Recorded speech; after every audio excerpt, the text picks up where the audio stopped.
to see is true. The names have been changed to protect the innocent.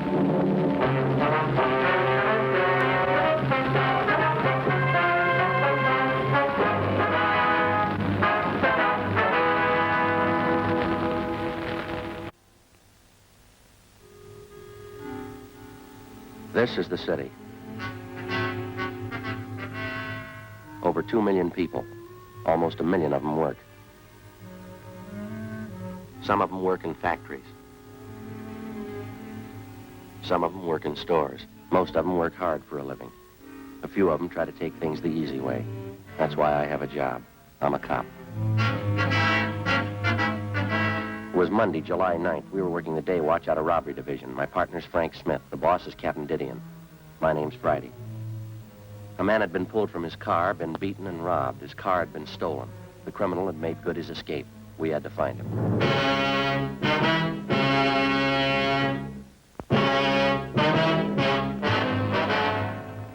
Stacy Hollywood. That'll be the yardage department. Yes, ma'am, I'll connect you. Yes, sir, can I help you? We're police officers, ma'am. Yes, sir. Like to see one of your employees, a Harvey Kimbrough. Just a moment, I'll page him for you. Thanks very much. Got a match, Frank? Yeah, sure, Joe, here. Thank you. You know, when I was a kid, I never could figure out what that was. What's that? The auto call. Calls employees to the telephone, rings all over the store. Yeah, I know. Office. Yes, Mr. Kimbrough. There are 2 policemen waiting to see you on the 8th floor. Thank you, please. All right. No.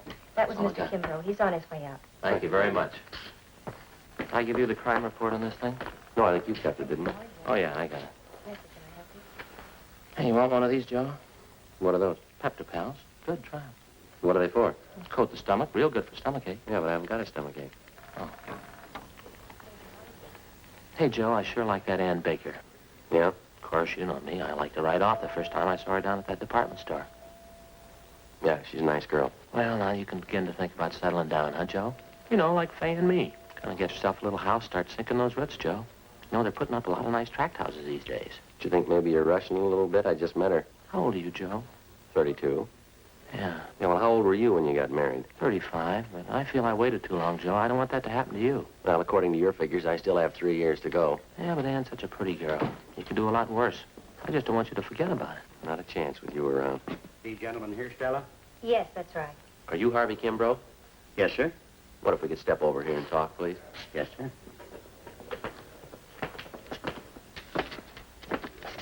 I sure appreciate you people coming over here. I don't like to take time off from my work. It's pretty tough on my partners, Clive and Warren. Yes, sir, we understand. Janitor work in a big store like this keeps you hopping. You haven't got any idea who the hold-up man is yet, have you? No, sir, we haven't. We'd like to get a little more information on what happened. Did you talk to the 2 officers in the police car? Yes, we did, but it's customary for us to make a follow-up for any additional information. You fellas are plainclothesmen, is that it? Yeah, we're from Central Robbery. Oh, I see. I never knew I'd get this much service. Wonder if you'd mind going over it again for us, Mr. Kimbrough. Maybe something you didn't think of when the other officers talked to you. I believe I told them everything. I was on the way down to work this morning about 5 a.m. Mm-hmm. You live out in Alhambra. Yes, sir, that's right. I take the freeway in. It was on Commercial Street that you were held up, is that right? Yeah, that's right. Commercial, right near Alameda, almost to the corner, where they're tearing those big buildings down. Man flagged me down, looked like his car was stalled. Yes, sir. I always make it a habit to stop when I see somebody in trouble. I know how it is this time in the morning, no gas stations open. Figured maybe the fella need to shove or something. So you stopped to give him a hand, is that right? Well, that's what I had in mind. I'd more than stopped the car, and he came over, pointed a gun at me, and told me to get out. What'd you do? Well, I asked the fellow what he wanted. I told him I didn't have any money.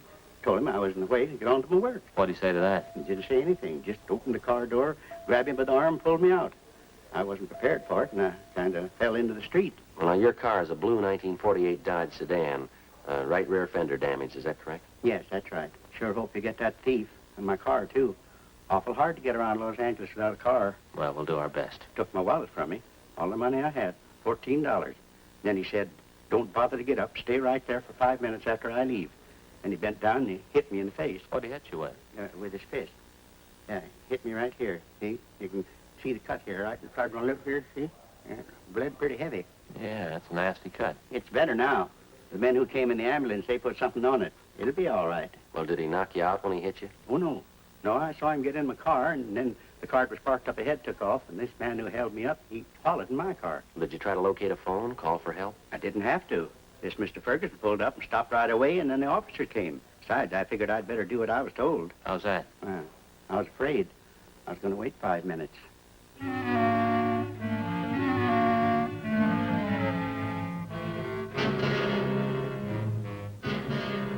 Frank and I left the department store, picked up our car in the parking lot next door, and drove out to the San Fernando Valley, the 800 block on Satacoy Avenue. A card on the front door told us we could find Sidney Ferguson in the garage. Boy, look at the fish, Joe. Yeah. Looking for something? Yes, sir, we're looking for a Sidney Ferguson. Surely, I'm Sidney Ferguson. Police officers, Mr. Ferguson. Oh, about that holdup this morning down on Commercial Street? Yes, sir. This is my partner, Frank Smith. My name's Friday. Oh. Happy to know you. Aye. Oh, excuse my wet hand. I've been cleaning up my tanks. Sure. You fellas work out of the city hall? Yes, we do. You wouldn't happen to know a John O'Grady down there in Narcotics Division? I went to high school with John. No, I don't believe I know him. Frank? O'Grady? Yeah. Tall fella, kind of blonde, wavy hair? Yeah, that's right. Good-looking fella. Yeah, I think I've seen him around. Good friend of mine. Say, wasn't that a shame this morning, that Kimbrough fella? Yeah, it was a rough one. Well, the reason we came out to see you is we thought maybe you could give us some additional information on it. Oh, I'll be glad to give you all the help I can. I'd like to see you get that holdup man. You mind giving us a rundown on what happened this morning? No, not at all. Let's see, it was about 5 o'clock this morning. I'm not usually up that time of the morning, but I was on my way back from Monterey Park. I generally try to make it down there once or twice a week. I get down to see Bruce Duffy, an aquarist friend of mine I have down there. We swap fish. Yes, sir. Well, I was on my way back coming down Commercial Street when I saw this fella sitting on the side of the curb. It looked like he was hurt to me. I see. Now, I wouldn't have noticed probably. It was pretty dark, but those two cars pulled out, you know, one right after the other, seemed to be in a big hurry. And you pulled up to give Kimbrough a hand. Yeah, I did. Of course, when I got close enough, I could see the guy had been kicked in the teeth. He was bleeding pretty bad. I offered to give him a hand, take him to the hospital, but he said he didn't want to be late for work. Mm-hmm. Well, after the officers came and talked to him and the ambulance men treated him, I drove him up to Stacy's Hollywood. I dropped him off there. That's where it works, you know. Yeah. The report says that you have the license number on the getaway car, but you couldn't find the paper you'd written it on when the officers interviewed you. Is that right? Yeah, I did. Yeah, if that doesn't beat them all. What's that? Well, I had the piece of paper a few minutes before the officers got there. I guess I was more rattled than that Kimbrough fella. And when I got home here this morning, there was a slip of paper right on the floor of my car. A little bit of a break, isn't it? Yes, sir, it is. Sure got a lot of fish. Yeah, it's my hobby, raising them. Oh, sure. Well, let's see, where did I put that piece of paper at? I really wrote it down, believe me. I just misplaced it somewhere here. I've been trying to get rid of some of the algae off the glass in my tanks. Hey, Joe, look at this. Gee, did you ever see anything prettier in your life? Yeah. How'd you fellas really like to see something you haven't seen before? What's that? Take a look in this tank here. Haplochromis multicolor. That's her scientific name. Commonly known as the Egyptian mouth breeder. Is that a fact? That's a little female there. See? She's one of the most sacrificing mothers in aquarium history. One of the strangest, too. How's that? Well, she lays her eggs in a small depression in the sand down there at the bottom of the tank. Well, how many eggs would that be? Usually 80 to 90. Now, here's the strange part. As the eggs are fertilized, she scoops them up into her mouth. She eats them. Oh, no. They remain in her mouth while they hatch. How long does that take? Over 14 days. How does she eat? That's just it. She doesn't. She doesn't touch food in any form for this 2-week period. Seems to just waste away. Well, what happens then? Finally, the eggs hatch after 14 days, and little fry comes swimming out of the mother's mouth. Yeah? And while the fry are growing up, first you can hardly see them, they're so tiny. While they're growing up, if anything frightens them, quick as a flash, back in the mother's mouth. Well, that's certainly amazing. Huh, Joe? Yeah. Is this as big as they ever get? Yes, sir. 1 inch to 1.5 inches. Hard to believe. Well, the betters are almost as strange. The male builds a bubble nest up here on the surface. Say, isn't that funny? Here's that paper. Huh? The one with the license number on it. What if I could see that, please? Oh, sure, here you are. Thank you. Pretty sure of this number, Mr. Ferguson? Yes, sir, I am. I got a good look at it. Well, thank you very much. Oh, not at all. Wish Yeah. you could spend a little time. Seem kind of interested in tropical fish. Well, yes, sir, I'd like to sometime. Well, bye. Bye. Bye. Oh, say, Officer Smith. Yeah? Just a minute.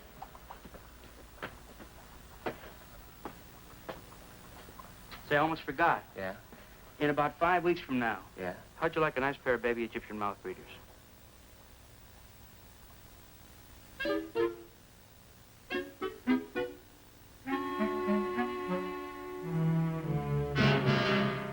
"10:45 a.m. Frank and I got in the car and headed back toward town. I called communications and had them check the license number Ferguson gave us through DMV.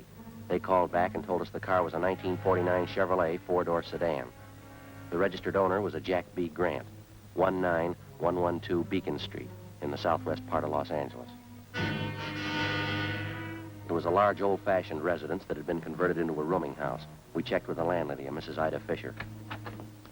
How do you do, man? Police officers, do you happen to have a Jack Grant registered here? Yes, he's been with me here about 8 months, but he's not in now. What time did Grant leave this morning, Mrs. Fisher? Well, it was pretty early. Must have been around 4 a.m. when I heard him go out. Came back in again this morning about 8 o'clock, parked his car, then he drove off with some other man. Would you happen to know who the other man was? No, I wouldn't. I just saw him drive off. Where does Grant park his car, ma'am? Around the back in the garage. Mind if we take a look at it? No, that's all right. Just go on back there down the drive. Well, thank you very much. Now, there's 2 cars parked there. The black Ford belongs to Mr. Spencer. Yes, ma'am, thank you. And the 1949 Chevrolet, that's Mr. Grant's. Thank you. Thank you very much, ma'am.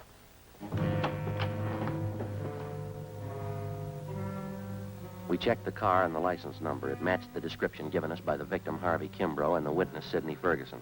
Together with Mrs. Fisher, we checked Jack Grant's room. We found nothing of importance. His clothing and personal effects were all there, nothing to indicate that he wouldn't be back. We told the landlady that we were placing the house under surveillance, and if Grant should return, not to say that we'd been there. She agreed and offered further assistance. She said she'd signal us by raising and lowering her front window curtain when Grant returned. We parked down the street, called the office, and advised them we were on stakeout. 2 men were sent out, and they covered the back entrance. Frank and I covered the front. By 6 o'clock that night, Grant had failed to show. 9 p.m., still nothing. 11 p.m. What time they say that relief team was coming out? Around 11 sometime. Yeah, Chandler and Ricketts, huh? I don't know, I guess so. Oh, boy, I'm stiff. Feels like needles all over my body. It's been about 12 hours, hasn't it? Yeah, just about. Just like driving to San Francisco. You know, Fay makes me drive all the way. When I get out at the other end, I'm stiff as a board. There's a car pulling up down there. Oh, yeah. You see who it is? Yeah. Yeah, that's Ricketts.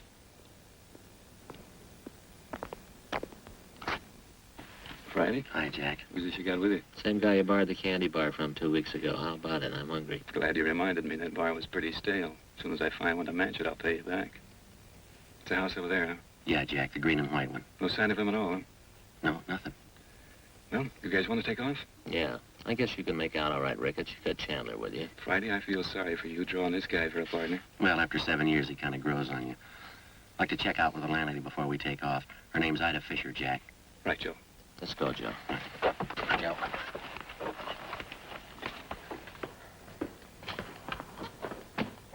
See you later, Jack. Say hello to Chandler. Right, Frank. Good night. Good night. That Ricketts sure is a rib staker. Yeah.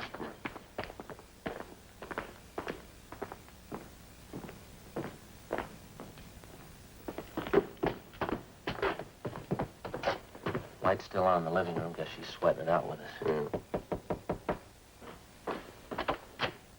Yes, Sergeant Friday? Sorry to bother you again, ma'am. Oh, that's all right. Mr. Grant still hasn't come in. I wonder if it'd be all right if we took another look at his room.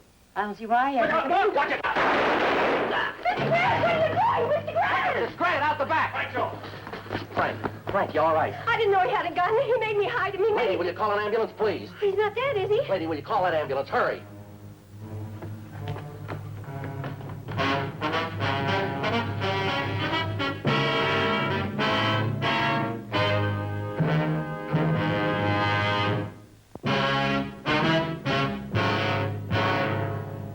Monday, July 9th, 11:28 p.m. The ambulance arrived and Frank was taken to Georgia Street Receiving Hospital. His condition was critical. Despite the fact that the other men on stakeout at the house had closed in as quickly as possible, Jack Grant somehow had succeeded in jumping out a side window and making good his escape through a maze of neighboring backyards. The men at the scene began a search of the immediate area. I called in and communications got out a broadcast and an APB. A special detail of men and cruiser cars was rushed to the scene and a blockade was thrown up around the area. And then I called Ann Baker and asked her to meet me at Georgia Street Receiving Hospital. I stayed on and worked with Ricketts and Chandler. Under questioning, the landlady, Mrs. Fisher, broke down and admitted that Grant had given her $10 to keep his presence in the house a secret. She told us that when we'd searched the suspect's room earlier, he had hidden in the cellar. She was taken into custody.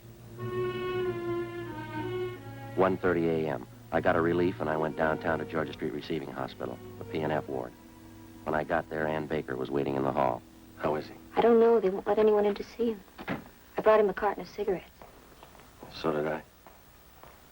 If anything happens to him, man, I don't know what I'm going to do. He'll be all right, Joe. I know he will. It was nice of you to come down and stand by. That's all right. It was the least I could do. Hi, Doc. Friday, we removed one slug from the upper thoracic region, another one from his left shoulder. Looked like they could have been .45 caliber. Bit of mark for evidence. How's he doing? As well as can be expected. What does that mean? It's hard to tell. Depends on how it goes the next 4 hours. Can I go in and see him? No, we're not admitting anyone in there. Under sedatives, lost quite a bit of blood, pretty weak. Do you need anybody for transfusions? No, it's all taken care of. Have his relatives been notified? Yes, sir. His wife and kids are visiting back in Sioux Falls. If I send them a wire, they'll break the news to her. Oh, well, that's about all we can do for now. Wonder if I just couldn't sneak in and leave this carton of cigarettes for him. Afraid it's going to be some time before Officer Smith can use them. Just leave them. The nurse will take care of them. Thanks, Doc. Was there anything I can get for him? Anything he needs? No, we're doing everything we can for him. You don't think I could just look in for a minute? No, I'm sorry. Well, there must be something I can do. You got a good prayer handy?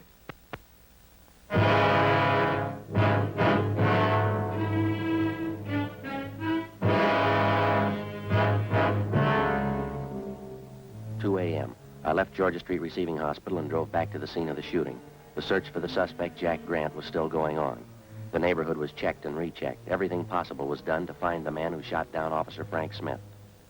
It's been said that a police department goes all out, doubles its efforts to run down a criminal who attacks a police officer. Well, it's true, but most people aren't aware of the reason. Certain elements would like you to believe that the police officer places the safety of his fellow officers above that of the citizen. This isn't true. His first day at the academy, the cadet peace officers taught this basic fact.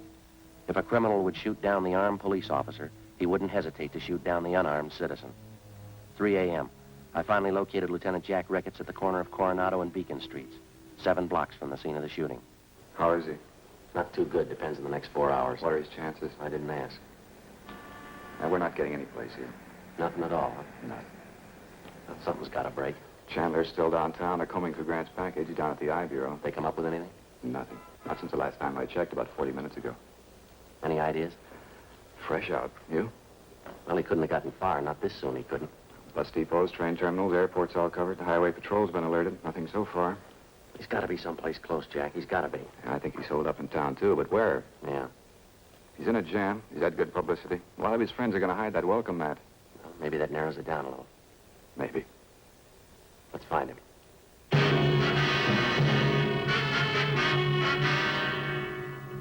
3:30 a.m. Jack Ricketts and I got back to the city hall. We went directly to the I Bureau. Chandler and Powers had sifted through Jack Grant's package. They'd drawn up a list of all of Grant's known friends and associates. There were 22 names on the list. 3 of them were in San Quentin Penitentiary. 2 of them were doing time at the county work farm. That left 17 names on the list. Further checking showed that 5 of them had out-of-state addresses. 12 names. The list was split down the middle. Ricketts and I took 6 names, Chandler and Powers 6. Of the 12, with the exception of 1, all names had appeared on the police blotter in the past 8 years.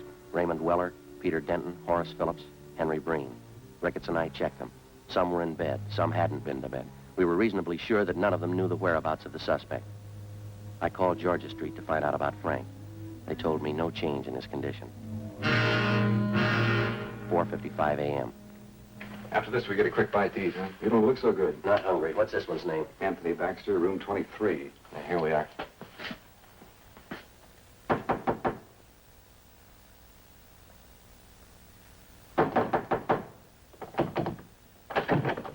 Yeah? Police officers. You Anthony Baxter? Yeah? Want to talk to you. Find out how to get a guy out of bed. You always sleep with your clothes on? Get back in the room. Well, what's going on? You know a Jack Grant? Why? You a friend of Jack Grant's? Why? Jack Grant a friend of yours? I'm not going to tell you anything till I know why. You want to talk here or downtown? I've got a right to know what it's about. Get your hat and coat. You just want to know if I know Jackie Grant, is that all? You want to get that hat and coat? I know Grant. Where is he? I don't want to get mixed up in anything. You're mixed up in it already. You know him. That's the trouble with you guys. Guy tries to walk the straight and narrow, and you guys come around and try to put him in a corner. Where's Grant? I've been in jail, and I did my time. You haven't got anything on me. Baxter, let's get this straight. We're not after you. We want Grant. We didn't come up here to push you around. We don't want you to push us around. Now, where is he? I'm going to tell you something. I don't like being talked to this way, and I'm not going to stand for it.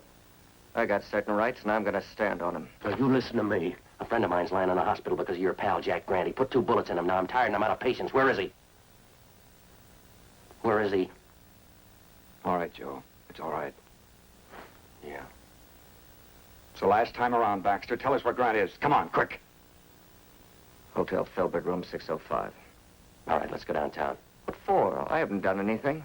I've already told you everything I know. That's right. We don't want you to tell anybody else.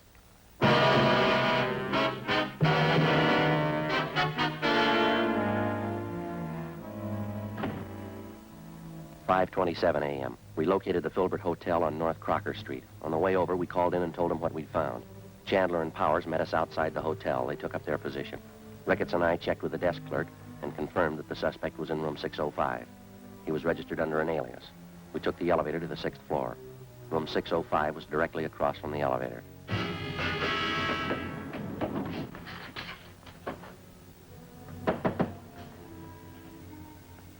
Yeah, what is it? Police officer. Get your hand out. I wouldn't want to shoot you. Hand behind your head. Back. Turn around.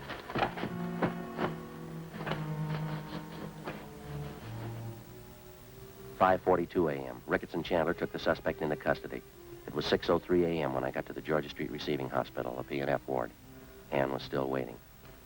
Sergeant, Hi, Doc. How is he? you can go in. Don't stay too long. All right, thank you. All right. You look all in. No, I'm all right. You want me to go with you? Yeah, would you? Sure.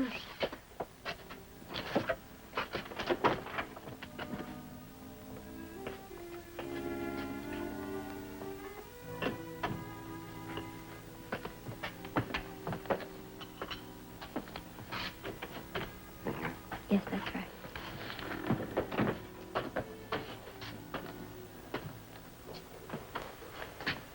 Hi, Frank.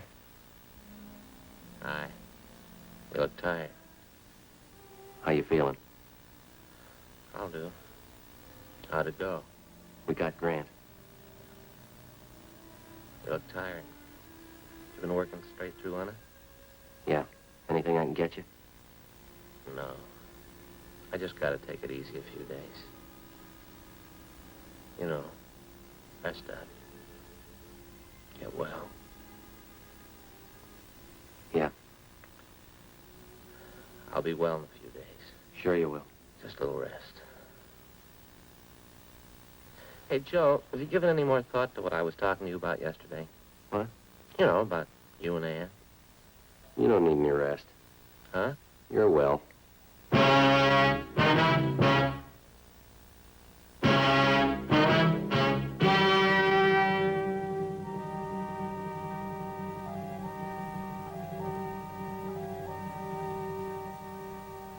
On November 7th, trial was held in Department 89, Superior Court of the State of California, in and for the County of Los Angeles.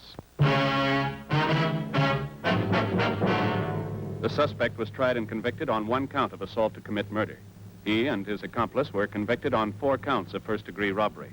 Assault to commit murder is punishable by imprisonment in the state penitentiary from 1 to 14 years. First-degree robbery by imprisonment in the state penitentiary from 5 years to life. The landlady, Ida Fisher, was placed on probation.